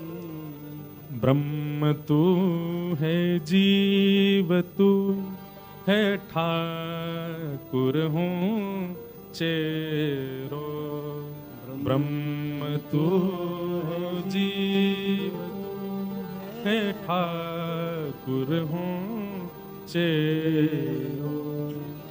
तात मात गुरु सखा, तात मात गुरु सखा, तात मात गुरु सखा, तात मात गुरु सखा, सब विधि तू मेरो, तू दयालु दीन हो, तू दानी हो भिखारी। संभवतः गोस्वामी तुलसीदास जी की है ये। तोहे मोहे नाते अनेक मानिए जो भावे, तोहे मोहे नाते अनेक मानिए जो ज्यों त्यों तुलसी कृपाल, त्यों त्यों तुलसी कृपाल, ज्यों त्यों तुलसी कृपाल, ज्यों त्यों तुलसी कृपाल। चरण शरण पावे, तू दयालु दीन हो, तू दानी हो भिखारी, तू दयालु दीन। कम से कम भैया जिनको भजते हैं, जिनके सामने जाते हैं, जिनको वंदन करते हैं, उनका एक आध गुण तो उनमें आ जाए।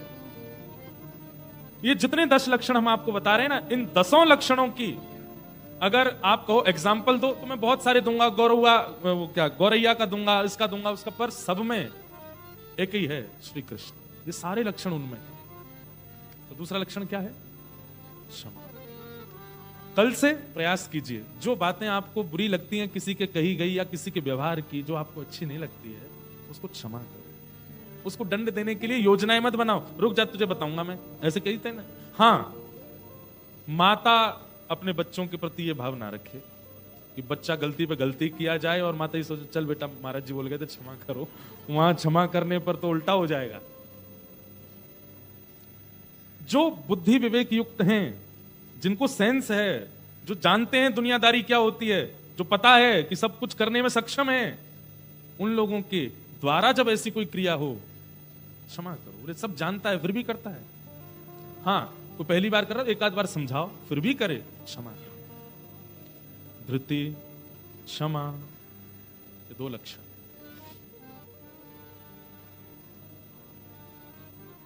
तीसरा लक्षण दम। ये दम वो वाला नहीं है। दम, यहां पर दम का अर्थ है इंद्रिय निग्रह। क्या है? बोल लो। इंद्रिय निग्रह। इंद्रिय निग्रह का मतलब क्या होता है? अपनी इंद्रियों को, उनकी इच्छाओं को दबाना। कुछ खाने का मन हो रहा है, तुरंत गाड़ी उठाई, पहुंच के खाया है। कुछ सुनने का मन हो रहा है, तुरंत फोन में लगाया, सुन लिया, मतलब संसारी बात, भगवत वस्तु नहीं। कुछ देखने का मन हुआ, तुरंत पहुंच गए महाराज, देखने लगे उस दृश्य को जो नहीं देखना चाहिए। कुछ छूने का मन हुआ, तुरंत छूने लगे, स्पर्श कर लिया।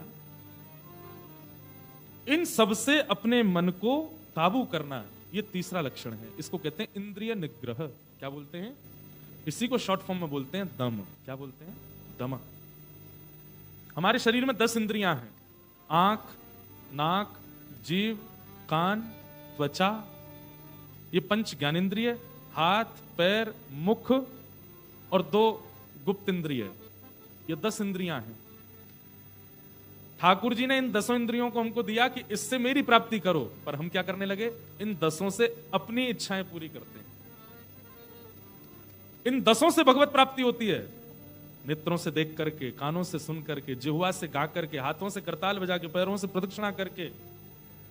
10 इंद्रियों से भगवत दर्शन होता है, भगवत अनुभव होता है। लेकिन हम क्या करने लगे? इन 10 के 10 को अपनी सेवा में लगा रखा है।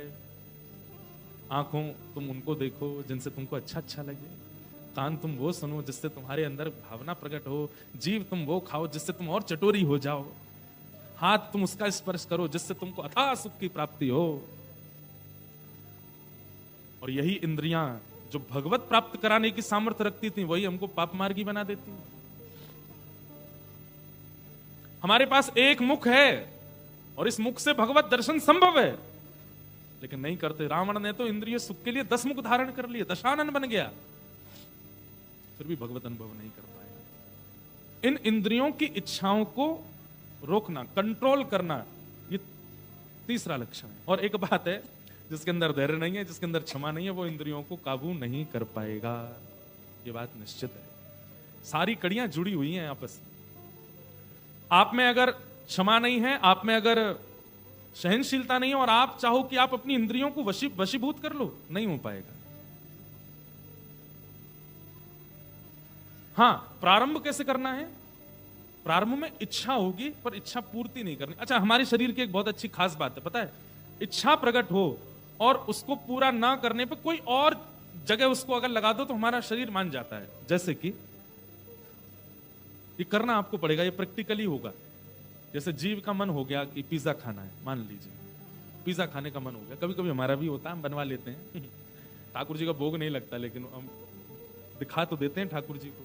और मैं ही कथा में कहता हूं कि जब पिज्जा ठाकुर जी के सामने धरा जाता होगा, ठाकुर जी कहते होंगे, दारी को कैसे खाना है ये, इतनी बड़ी रोटी लाके धर दी है मेरे सामने, वही पर सबरे साग सब्जी फैलाए देंगे और उठा उठा के ये लंबी खींच खींच के खाओ।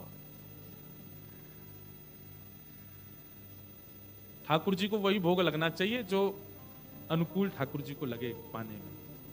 कई लोग सबका भोग लगा देते हैं, घर में बनाइए ना, हमने ठाकुर जी को केक भी खिला देंगे, ठाकुर जी को पिज्जा भी खिलाएंगे, बर्गर भी खिलाएंगे।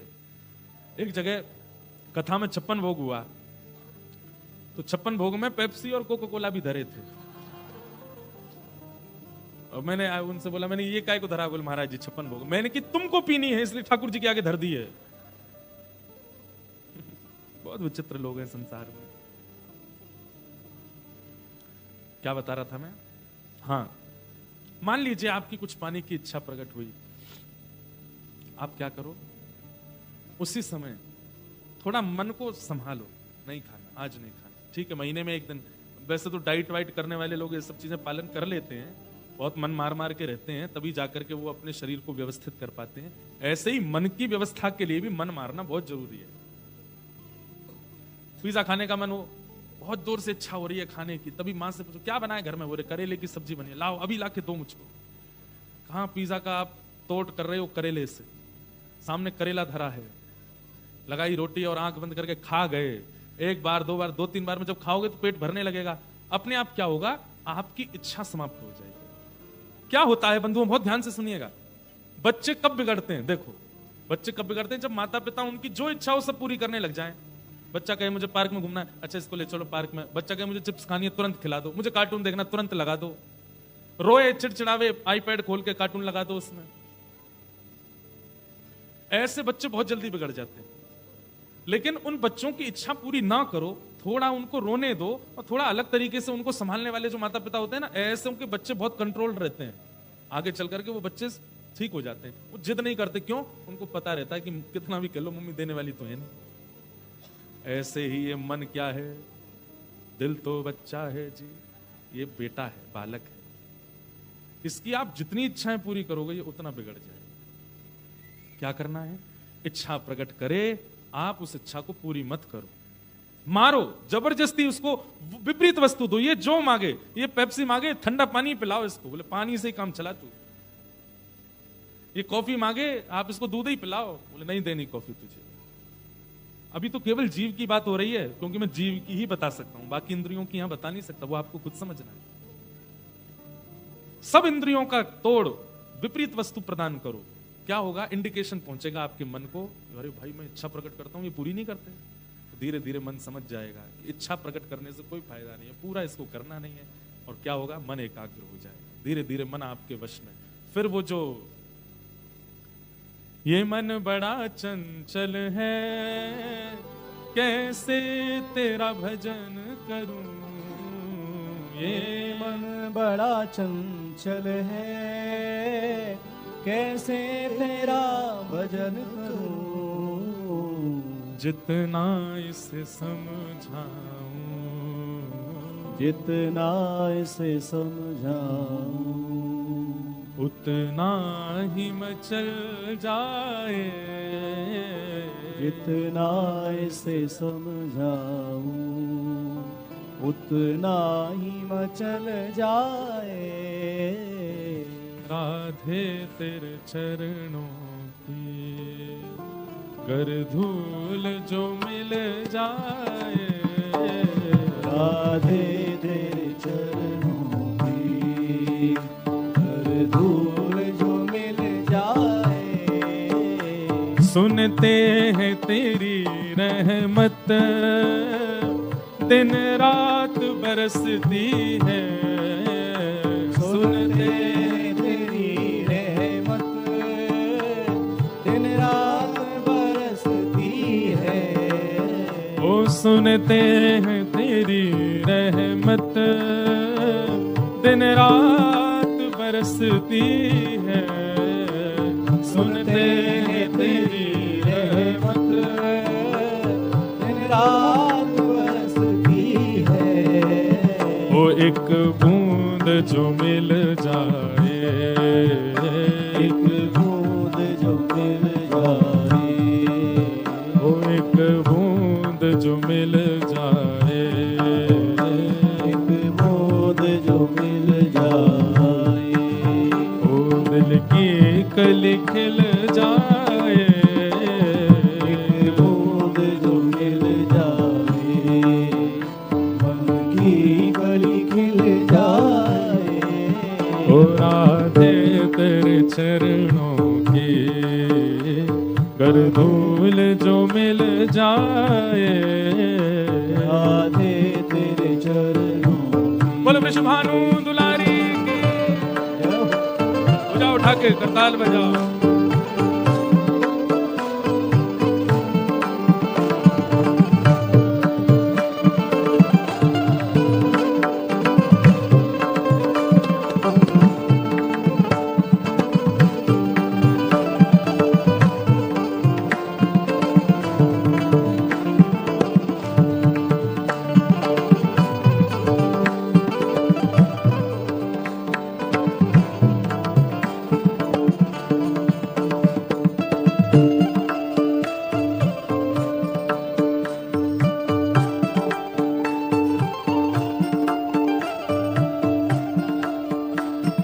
बहुत अच्छी बात है।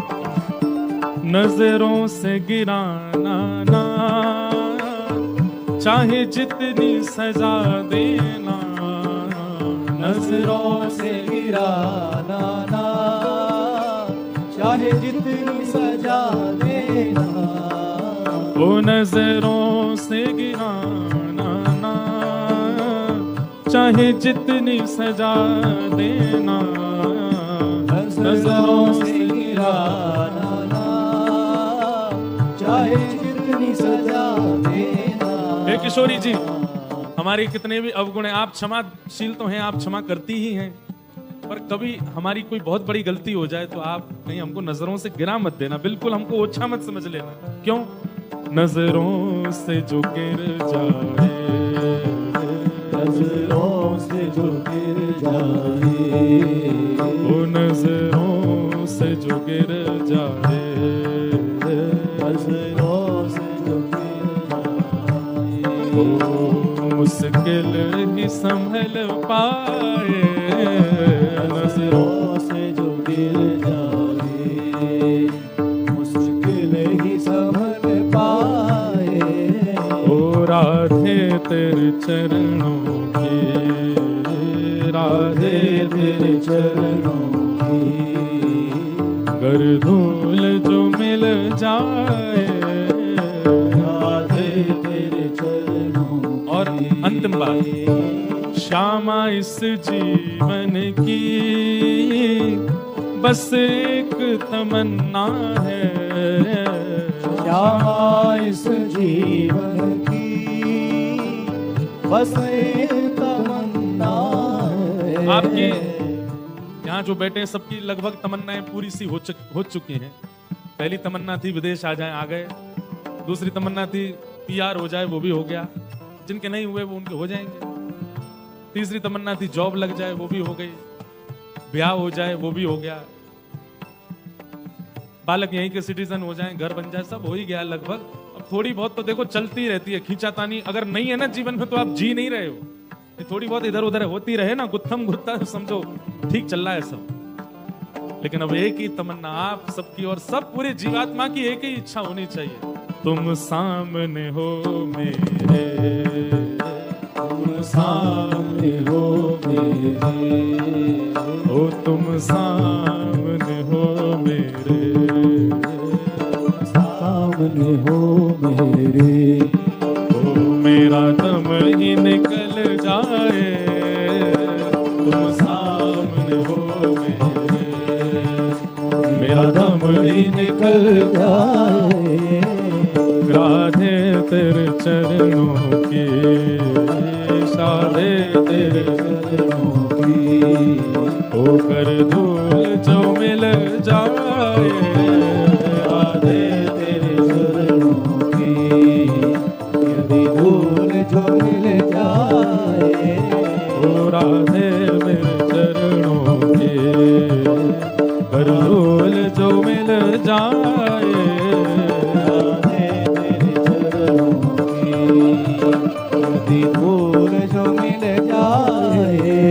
ओ राधे तेरे चरणों की, राधे तेरे चरणों की। एक भाव हमारे ब्रज में गाते हैं, याद आया अभी इसी भाव में। भोर होत महलन में थारे, सेवा के निस जाऊं। भोर होत महलन में थारे, सेवा के निस जाऊं। हमारे ब्रज में किशोरी जी से प्रार्थना करते हैं, हे श्यामाजू आप हमें अपनी सेवा में ले लो। और कैसी सेवा? भोर होत महलन में थारे, सेवा के नित जाऊं। भोर होत महलन में थारे, सेवा की ओ मंगला के नित दर्शन पाऊं, जीवन सफल बनाऊं। मंगला के नित दर्शन पाए, जीवन और सफल बनाए। हे किशोरी मोहे सेवा में लीजो, लाडली सेवा में लीजो। जग जंजाल छुड़ाए, बस वृंदावन को दीजो। किशोरी मोहे सेवा में लीजो, लाडली सेवा में लीजो। जग जंजाल छुड़ाए, बस वृंदावन को दीजो। हे किशोरी मोहे अपनों कर लीजो, लाडली अपनों कर लीजो। जग जंजाल छुड़ाए, बास वृंदावन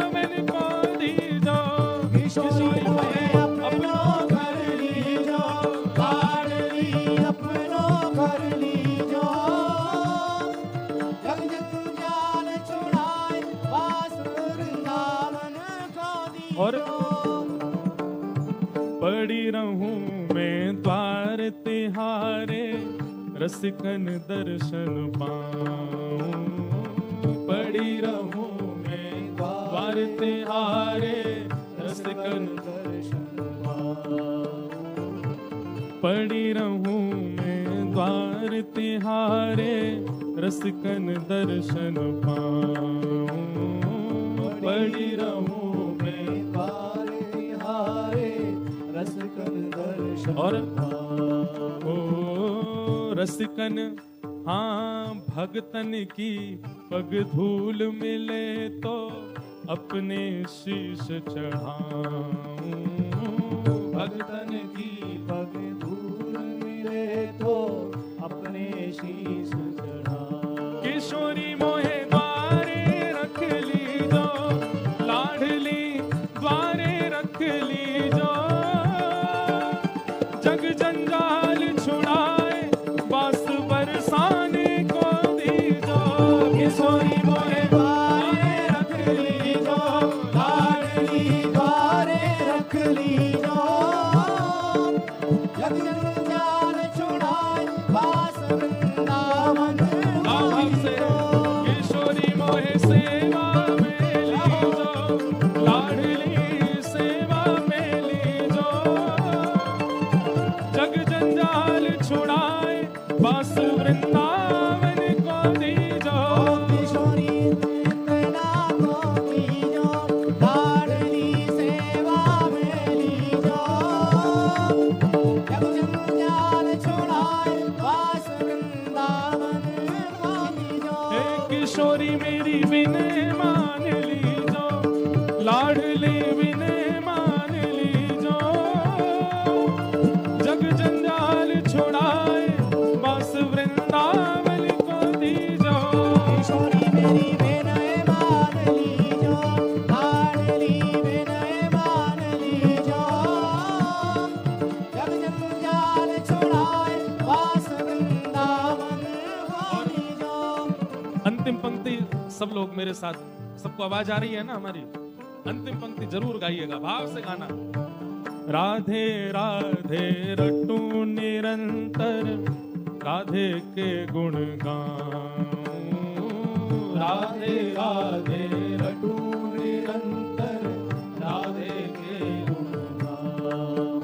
हे राधे राधे रटू निरंतर, तेरे ही गुण गाऊं। राधे राधे रटू निरंतर, तेरे ही और गाऊं। ओ तेरे ही गुण गाए गाए मैं तेरो ही है जाऊं। तेरे ही गुण गाए गाए में तेरो ही है जान। ओ तेरो ही गुण गाए गाए मैं तेरो ही है जाऊं। तेरे ही गुण गाए गाए में तेरो ही भुजा उठा के गाओ। किशोरी मोहे अपनो कर लीजो, लाडली अपनो कर लीजो। जग जंजाल छुड़ाए बस बरसाने को दीजो। किशोरी मोहे अपनो कर लीजो, लाडली अपनो कर लीजो। जग जंजाल छुड़ाए वास वृंदावन को दीजो। हे किशोरी मोहे सेवा में लीजो, लाडली सेवा में लीजो। जग जंजाल छुड़ाए वास बरसाने को दीजो। किशोरी मोहे सेवा में लीजो, लाडली सेवा में लीजो।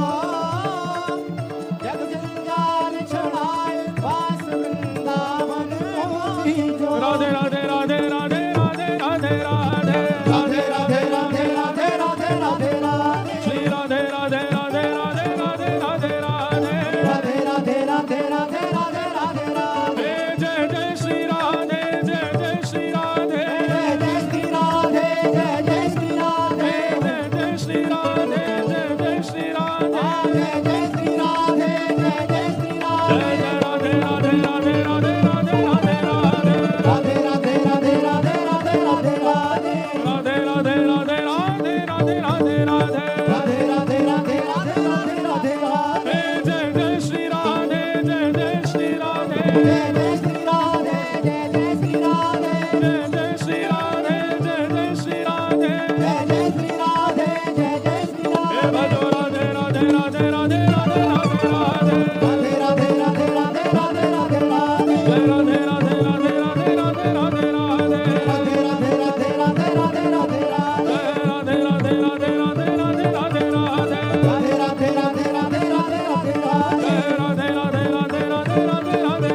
राधे राधे रटू निरंतर तेरे ही गुण गाऊं। राधे राधे रटूं निरंतर तेरे ही गुण गाऊं। तेरे ही गुण गाए गाए मैं तेरो ही है जाऊं। तेरे ही गुण गाए गाए मैं तेरो ही वे जाऊं। किशोरी मोहे अपनो कर लीजो, लाडली अपनो कर लीजो। जग जंजाल छुड़ाए बस वृंदावन को दीजो। किशोरी अपनो कर लीजो, लाडली अपनो कर लीजो। जग जंजाल छुड़ाए बास बरसाने को दीजो। जय जय श्री राम। तो ये सारे लक्षण जो हम सुन रहे हैं सब ठाकुर जी में है। धैर्य भी है, क्षमा भी है, और तीसरा लक्षण क्या बताया? इंद्रिय निग्रह, अपनी इंद्रियों को वशीभूत करना। अब 3 ही हो पाए आज तो। कितने बच्चे? कल देखते हैं बाकियों को। आज आपको पता है हम सिडनी से खुद ही ड्राइव करके आए यहाँ पे, तो आनंद ले रहे हैं। यही हमारा आनंद, इतना ही सुख ले पाते हैं। थोड़ा बहुत शरीर को भी दे देते हैं सुख, थोड़ा घुमा लो फिरा लो, आनंद करो। तो बहुत अच्छा सत्र है, बहुत अच्छा विषय है। आप सब लोग ध्यान से सुनेंगे तो जीवन उपयोगी बनेगा। प्रयास कीजिएगा इन 3 लक्षणों को जीवन में लाइए। बाकी के विषयों पर हम कल चर्चा करेंगे। आओ बड़े प्रेम और भाव से आज की मधुर कथा को विश्राम देते हैं। राधे गोविंद भजो राधे गोविंदा, राधे गोविंद भजो राधे गोविंदा। राधे गोविंद भजो राधे गोविंदा। राधे गोविंद भजो राधे गोविंदा। राधे गोविंद भजो राधे गोविंदा। राधे गोविंद भजो राधे गोविंदा। आप सब लोग कल पुनः समय से आ जाइएगा, 5 बजे तक उपस्थित हो जाइएगा। 10-15 मिनट में हम भी आ जाएंगे फिर, और फिर कथा का सत्र बड़े आनंद से चलेगा। कल विश्राम होगी कथा, और उसके बाद फिर वापस सब अपने अपने देश को प्रस्थान करेंगे। तो कल एक प्रकार से ऑस्ट्रेलिया भक्ति पथ इस यात्रा का विश्राम दिवस है। हमारे जितने भी भक्ति पथिक भाई जो सब संगी चल रहे हैं सब जगह, जितने भी वॉलंटियर्स हैं, सब लोग कल रुकिएगा। कल विश्राम दिवस है इस मधुर उत्सव का। इतने आनंद ठाकुर जी ने कितनी लाज बचाई, इतनी भागदौड़ हमने सब जगह की, एक दिन भी खाली नहीं। लेकिन अस्वस्थ हैं, सोए नहीं, सब प्रकार से फिर भी ठाकुर जी ने सबकी रक्षा की। इसका मतलब क्या है? सब मधुरता से पूर्ण हुआ है इस उत्सव में। इसका मतलब ठाकुर जी चाहते थे कि ये उत्सव मंगलमय हो और आप सबके चित्त में भक्ति भाव उत्पन्न हो। बहुत मेहनत की है सब लोगों ने इस उत्सव को मंगलमय बनाने की। कल इसका विश्राम दिवस है। बड़े भाव से सब लोग आइएगा कल भी। हे भजो राधे राधे राधे राधे राधे गोविंदा। राधे राधे राधे राधे राधे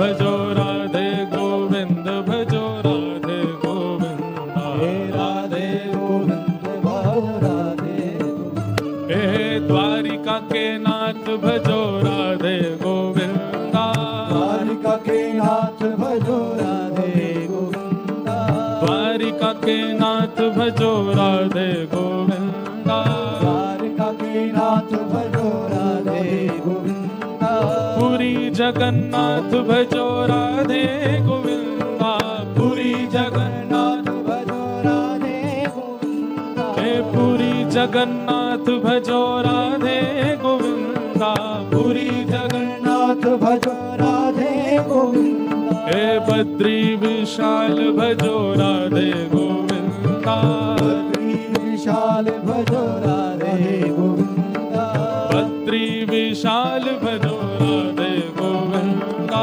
बद्री विशाल भजो राधे गोविंदा श्री राधा रमण लाल भजो राधे गोविंदा राधा रमण लाल भजो राधे गोविंदा श्री राधा रमण लाल भजो राधे गोविंदा राधा रमण लाल भजो राधे गोविंदा हे भजो राधे राधे राधे राधे राधे गोविंदा राधे राधे राधे राधे राधे गोविंदा हे राधे राधे राधे राधे राधे गोविंदा राधे राधे राधे राधे राधे गोविंदा हे राधे गोविंद भजो राधे गोविंदा राधे गोविंद भजो राधे गोविंदा हे राधे गोविंद भजो राधे गोविंदा राधे गोविंद भजो राधे गोविंदा हे भजो राधे राधे राधे राधे राधे गोविंदा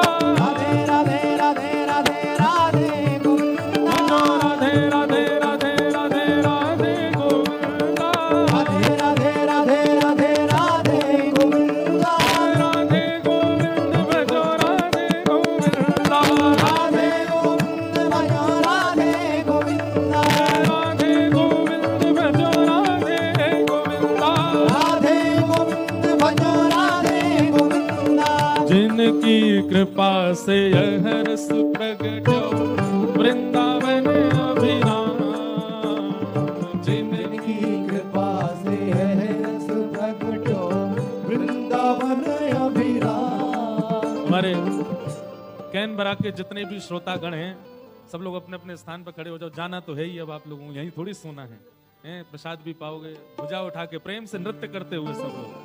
जिनकी कृपा से यह रस प्रगटो वृंदावन अभिराम जिनकी कृपा से है रस प्रगटो वृंदावन अभिराम। हे सप्तनिधिन को ही उजियारो सप्त निधन को ही उजियारो यह आनंद करवावे वारो यह आनंद करवावे वारो आज हम सबको मिलवावे वारो आज हम सबको मिलवावे वारो यह आनंद में डुबावे वारो यह आनंद करवावे वारो हे हमारो गिरधर लाल वृंदावन प्यारो वृंदावन वृंदावन प्यारो वृंदावन हे श्री वृंदावन मेरो वृंदावन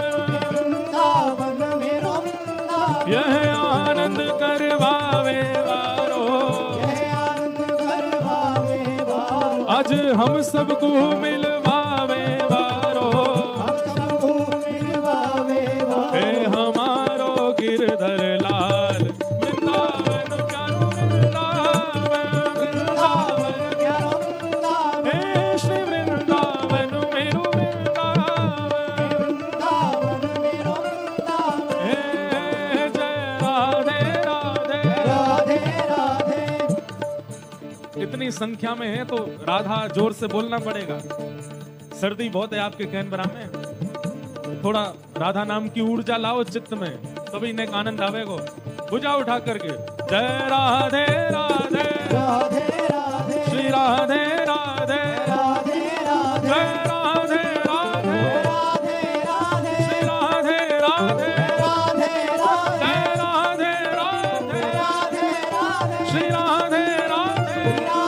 राधे जय राधे राधे